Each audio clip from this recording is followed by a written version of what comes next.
제6편 참만물 제3장 만물의 탄식과 참된 만물주관 1절 만물과 인간의 관계 오늘날 보이는 만물 세계를 주관하고 있는 인간, 만물의 영장이라고 자처하고 있는 인간이 자신을 자신의 것인 줄 알고 있다면 그것은 오해입니다. 여러분의 몸은 여러분의 것이 아닙니다. 여러분의 마음 또한 여러분의 것이 아닙니다. 여러분의 것이라고 인정할 수 있는 근거가 무엇이냐고 반문하게 되면 대답할 수 없을 것입니다. 만약 이 문제가 해결되면 그것이 역사적인 하나의 기점이 되는 동시에 모든 문제를 풀 수 있는 해결점이 됩니다. 그러나 오늘날 이 땅 위에 살고 있는 인간은 이 문제를 망각한 채 그저 살고 있습니다. 하나님은 우주를 잃고 슬퍼하시는 것보다도 이러한 인간들이 되었다는 사실을 더 슬퍼하십니다. 그렇기 때문에 그러한 하나님의 심정을 느끼고 체휼하는 사람이 있다면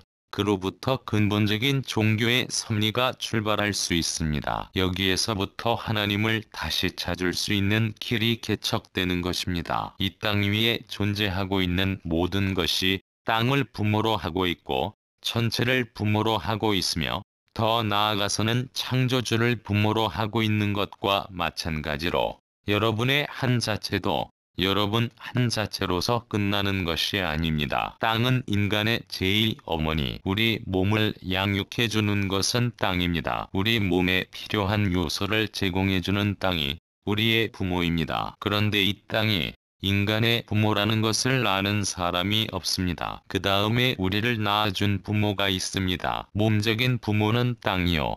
마음적인 부모는 우리를 낳아준 부모입니다. 그러나 인간에게는 이 두 부모만 있는 것이 아닙니다. 이 부모를 넘어 이념적인 가치의 모습, 절대적이요 영원무궁하신 한 분의 부모가 있는데 그 부모를 인정하지 않고 해명하지 못한다면 인간은 탄식할 수밖에 없습니다. 그러기에 전 인류는 흘러가는 역사 누정에서 그러한 부모를 해명하는 어느 한순간, 한때, 한 시기를 갖지 않는 한안식의 동산을 차지할 수 없습니다. 우리에게는 심정적인 부모가 있습니다. 그 부모는 땅과 더불어 망해가는 부모가 아니라 땅의 역사와 인류의 역사를 뒤흔들어 지배하고도 남을 수 있는 부모입니다. 그 부모가 바로 천상의 부모, 즉 우리를 창조하신 부모입니다. 인간에게는 이렇게 3대 부모가 있는 것입니다. 인간은 자기를 낳아준 부모만이 부모인 줄 알고 있으나 아닙니다. 여러분 몸의 원천은 흙덩입니다. 여러분은 낳아준 부모의 아들, 딸로 태어났지만 낳아준 부모만을 닮지 않았습니다. 인간은 그 부모를 넘어 새롭고 더 큰 무엇을 추구하는 것입니다. 동기와 인연이 없이는 천적인 결과가 있을 수 없는 것이 철칙인데 절대적인 가치의 모습을 그리워하는 것은 그러한 부모가 있기 때문임을 부정할 수 없습니다. 참다운 인간은 땅을 대하여 심정이 통할 수 있는 인간이어야 할 것입니다. 자기를 낳아준 부모가 땅이라면 인류는 그 부모와 함께 심정적으로 위하여 살 줄 아는 사람이어야 됩니다. 더 나아가서는 하늘을 알고 천상의 부모의 뜻을 염려하며 그 뜻이 바라는 선의 목적지를 향하여 오늘도 내일도 쌓아와 나가는 사람, 그 어떠한 절대적인 인연을 해명하기 위해 노력하는 사람이 참다운 인생행로를 가고 있는 사람이라고 볼 수 있습니다. 우주에 있는 만물들이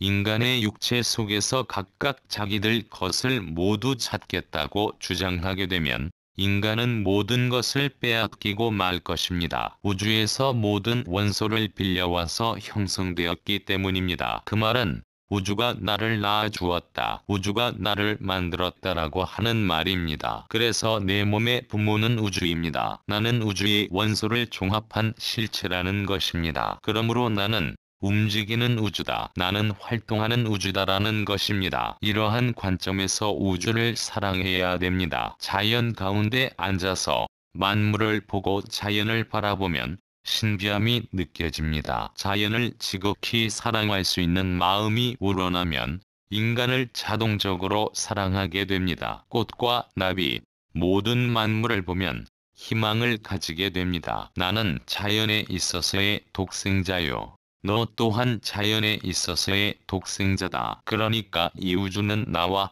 너를 위해 있다라고 생각해야 됩니다. 이것이 얼마나 멋지냐는 것입니다. 땅은 사랑의 씨를 심어 거둘 수 있는 밭입니다. 땅에서 우리 생명 요소를 흡수해서 자라는 것입니다. 어머니 몸은 밭과 같습니다. 어머니 뱃속에서 어머니 몸의 모든 피살과 영양소를 흡수해서 자란 아기가 태어나 지상에서 커가지고 가정을 통해 완성하여 수확되어 가는 곳이 영계입니다. 그러니 영계는 가을에 추수한 것을 쌓아두는 창고와 마찬가지이고 지상은 그 추수하게 하는 밭과 같은 것입니다. 밭에서 잘 자라야 훌륭한 열매가 생겨납니다. 지상에서 상하관계, 좌우관계, 전후관계의 참사랑으로 일체권의 사랑 이상을 체험해감으로써 하나님 나라의 창고에 들어가서 하나님의 사랑을 중심 삼고 생활의 이상적 상대권이 되어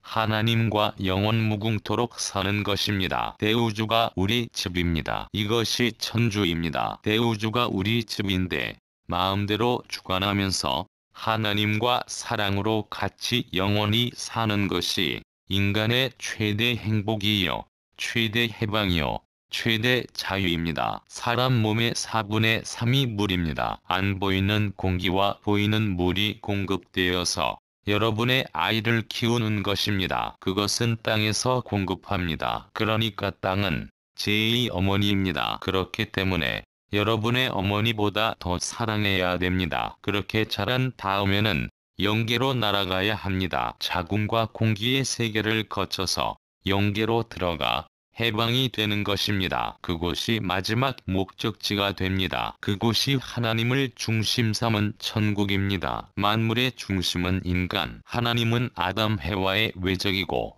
생물적인 성장을 위한 발판으로 아름답고 섬세하게 예비한 환경인 만물 세계를 창조하셨습니다. 이러한 환경 속에서 인간은 장성하고 발전합니다. 하나님의 더 깊은 관심은 인간의 내적 성품과 사랑의 인격에 있었습니다. 그들은 참사랑의 경험을 통해 하나님의 참사랑을 담고 완성하는 것입니다. 하나님은 사랑의 힘을 내적이며 비물질적 힘 중에서 가장 강력한 것으로 창조하셨습니다. 만물지중의 유인책이라는 말이 맞는 말입니다. 하나님도 사랑의 상대가 필요해서 만든 것이 인간입니다. 모든 만물을 중심된 인간을 본떠 화합하고 흡수될 수 있도록 만든 것도 사랑 이상 때문입니다. 피조 세계를 살펴보면 광물 세계, 식물 세계, 동물 세계, 인간 세계도 모두 쌍쌍제도로 되어 있는 것을 볼 수 있습니다. 광물 세계를 보아도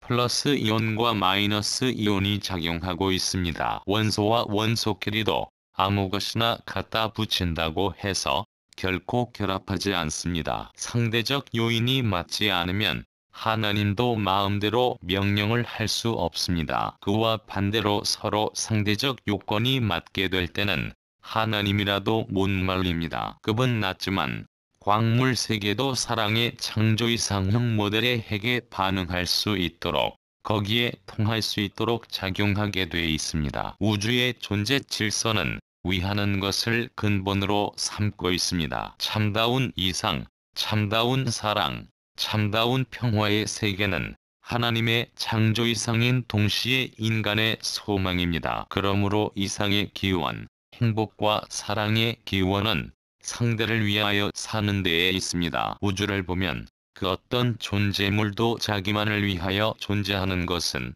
하나도 없습니다. 동물계는 식물계를 위하여, 광물계와 식물계는 동물계를 위하여, 또 이 모두를 합한 만물들은 인간을 위하여 존재합니다. 그러면 인간은 누구를 위하여 존재합니까? 인간은 하나님을 위하여 존재합니다. 그 하나님은 또 만물들을 위하여 그들을 있게 하시고 성장, 발전하게 하십니다. 인간은 모든 존재 세계의 열매이며 축소체인 동시에 모형이라고 할 수 있기 때문에 광물과 식물, 동물의 모든 요소를 다 지니고 있는 가장 고차원의 존재입니다. 그러나 인간도 어디까지나 결과적 존재이기 때문에 어떤 제1원인적 존재가 있어 그를 닮아서 생겨났다는 결론이 성립됩니다. 즉 인간을 대상으로 하는 절대 주체적 존재가 반드시 있는 것이니 우리 인간이 인격적 존재라면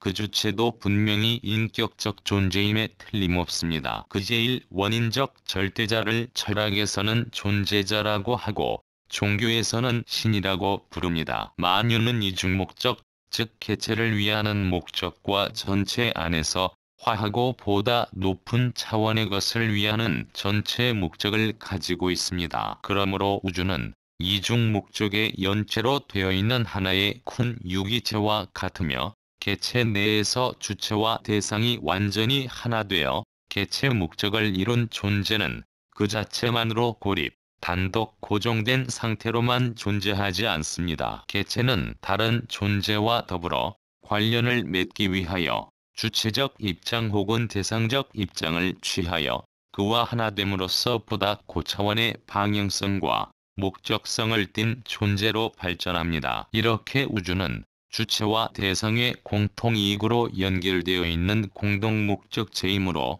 그 속에 우주 전체의 공동목적을 위하는 그 어떤 힘, 우주력을 가지고 있습니다. 주체 대상의 영원한 조화 합의를 위한 가장 진하고 완전한 상관관계의 내용은 무엇일까요? 사랑을 중심한 수수관계입니다. 사랑의 동기는 인간이 아닙니다. 사랑의 궁극적 근원은 절대 불변의 원인적 주체입니다. 종교에서는 이제일 원인자를 하나님이라고 합니다. 하나님의 창조 과정을 살펴보면 하나님은 만물을 먼저 창조하신 터 위에 최종적으로 인간을 지으셨습니다. 하나님을 중심하고 모든 것이 시작되었습니다. 인간 창조를 마침으로써 하나님과 인간, 그리고 만물이 평행적인 입장에서 통일을 보기를 원하셨던 것입니다. 인간은 하나님을 위시한 영계와 육계를 접촉시킬 수 있는 매개체입니다. 만물은 하나님의 아들, 딸을 지을 수 있는 토대입니다. 관계되고 연결될 수 있는 토대입니다. 동물도 그렇고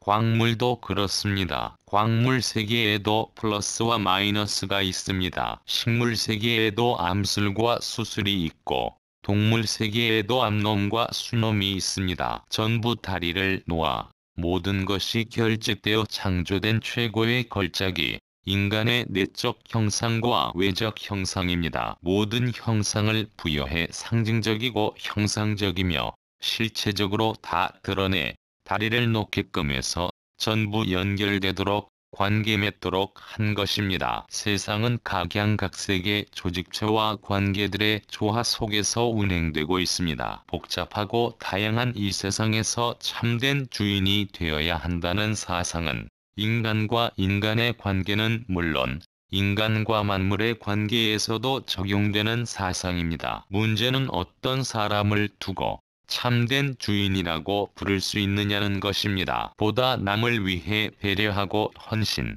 봉사하는 위하는 삶, 즉 참사랑의 삶을 실천 공행하는 사람이 참된 주인이 됩니다. 참된 사랑을 갖고 만물을 사랑하고 보호, 육성하는 사람이 만물에 대해서도 참된 주인이 되는 것입니다. 사랑 가운데 엮어진 것은 하나입니다. 하나의 연체 현상입니다. 내 머리카락하고 나하고 닮았습니다. 머리카락을 보게 되면 이것은 아무것도 아닙니다. 관계가 없는 것 같지만 관계가 있습니다. 마찬가지로 이 모든 만물은 솜털과 마찬가지입니다. 사랑이 기묘한 작용을 하는데 이 모든 만물도 자기 나름의 사랑의 표시적 정서를 느끼고 있습니다. 그래서 꽃도 음악을 들려주고 정서적인 환경을 만들어주면 온전하게 핍니다. 봉오리가 피다가 찌그러지지 않습니다. 원만히 핀다는 것입니다. 닭도 기를 때 음악을 들려주면 잘 크는 것입니다. 상대적인 주변 환경과 보조를 맞춰가고 화합하는 환경에서 자라게 될 때는 기울어지지 않지만 사방에 화합하지 못하고 자라게 될 때는 찌그러지는 것입니다. 하나님이 환경을 창조한 것은 왜냐? 거기에 모든 만물과 식물이 살게 됨으로써 인간이 그들을 흡수해서 영양소를 채우도록 하기 위해서입니다. 바다의 고기, 산의 초목, 풀과 나무, 이 전부가 사람에게 영양을 보급하는 것들입니다. 그 다음에 병이 나면 약재로 만들 수 있는 것이 만물입니다. 하나도 쓰지 못할 것이 없습니다. 제일 천대받는 것이 제일 좋은 약이 됩니다. 독사의 독이 약 중에 제일 좋은 약이라는 것입니다.